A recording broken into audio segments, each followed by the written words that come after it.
There was a mega project that involved over 150 countries globally. It promised the construction of new airports, motorways and seaports, and offered dreams of creating future Dubais and Singapores. Yet today these mega projects in the very same countries appear unfinished, and the dreams shattered. Some nations are burdened by debt, while others present a scene of ruins. This was China's largest global mega project, named the Belt and Road Initiative, BRI. There was a time when everyone called it the project of the century, but today it's referred to as a geopolitical disaster. The greatest damage has been inflicted upon the poor countries that were shown these alluring dreams. But what exactly happened that has led to people pointing fingers at a superpower like China? In 2013, when China's President Xi Jinping announced the Belt and Road Initiative, or BRI for short, it was hailed as the biggest plan of the century. Its goal was to create a new Silk Road that would connect Asia, Africa and Europe through railway lines, highways and ports. China's mission was to put these poor nations on the path of development and present China as a global leader. China's vision stunned the world. More than 140 countries expressed interest in the plan, and many poor nations immediately began taking loans from China. In no time, China invested $1.2 trillion in this project, but this money was given to these countries in the form of loans, nations that Western banks or the IMF had refused to lend to, considering them too risky. Unveiling the agenda, from infrastructure to geopolitics. The reality of the BRI soon began to emerge. It wasn't just an infrastructure project, it was in fact China's geopolitical and economic agenda. The truth was, China's industrial capacity had grown so vast, with millions of engineers graduating annually, that it became difficult to absorb them into jobs within China. This led China to plan a strategy to export its capacity and enhance its geopolitical power. The plan was simple: provide loans to poor countries for BRI projects, and use China's own industrial capacity on those projects, thereby benefiting its own people. The biggest problem with the BRI is its debt trap diplomacy. This means China provided so many loans to poor countries that they could never repay them. In return, they would be forced to hand over their land or vital infrastructure to China. The case of Sri Lanka, losing sovereignty. The prime example of this is Sri Lanka. Its leaders were shown the dream that by building a new port on the Indian Ocean, they could create a regional trade hub like Dubai. Sri Lanka already had the Colombo port, but it was only a transshipment hub where containers were transferred from large vessels to smaller ships. China lured Sri Lanka with the prospect of building a new deep-sea port named Hambantota Port on the busy shipping route from the Malacca Strait to the Suez Canal. When Sri Lanka decided to take a $1.3 billion loan from China, the conditions came out one by one. The main condition was that the port would only be constructed by Chinese firms.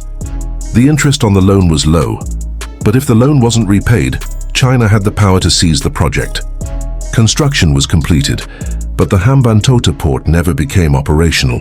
Feasibility studies showed that a port wasn't actually needed there. The situation was so dire that only 30 to 40 ships stopped over there in an entire year. With the port failing, loan repayment became a major issue. The situation escalated until, under the 2017 agreement, Sri Lanka was compelled to hand over the port to a Chinese company for 99 years. Now the port's entire revenue goes only to China, and Sri Lanka has essentially lost a part of its sovereignty. Zambia. Trapped by debt, Sri Lanka wasn't the only one caught in this trap. The small African nation of Zambia, which relies solely on copper exports, also fell prey. Its leaders dreamt of modernizing the economy and initiated several projects with the help of Chinese loans. They were sold the narrative that loans from the IMF and Western countries had very tough conditions. However, they never paid attention to the downside of the Chinese loan conditions, which stated that if the loan wasn't repaid, China would seize their assets. The price of these dreams was steep. By 2020, 43% of Zambia's total debt was owed to China alone. In November 2020, when the COVID-19 pandemic shut down trade and tourism, and the demand for copper declined, Zambia defaulted. White elephant projects and failed infrastructure. The BRI also initiated several projects that were utterly useless. These are called white elephant projects, projects that look grand and magnificent, but have no practical benefit. Montenegro, a small European country, took a $1 billion loan from China in 2014 to build the Bab-el-Jari highway. The planning for this project was so flawed that after cutting through mountains, construction began, but the money ran out in just a small section. Now there is only a 41-kilometer road that leads nowhere. So much money was spent on this small segment that the country's entire economy was shaken. Montenegro's debt is now more than 80% of its GDP, and it's seeking help from the IMF and the European Union. Sri Lanka also built an airport near the Hambantota Port, hoping to spur development. The Matala Rajapaksa International Airport was built at a cost of $200 million, also financed by a Chinese loan. However, neither airline showed interest nor did passengers arrive. Today, this airport is known as the world's emptiest airport because of the minimal flights. Sometimes elephants and animals are even seen roaming its runway. On the west coast of South America, the small nation of Ecuador also fell into the BRI trap. To solve its energy crisis, it collaborated with China to build the $2.6 billion Coca-Codo Sinclair Dam. During construction, Chinese contractors ignored quality standards, and it was later revealed that officials were bribed to keep the work going.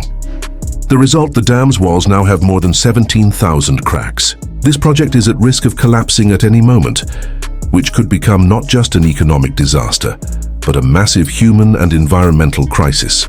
Pakistan and the CPEC. Next came Pakistan. The China-Pakistan Economic Corridor, CPEC, was a $60 billion plan for the country.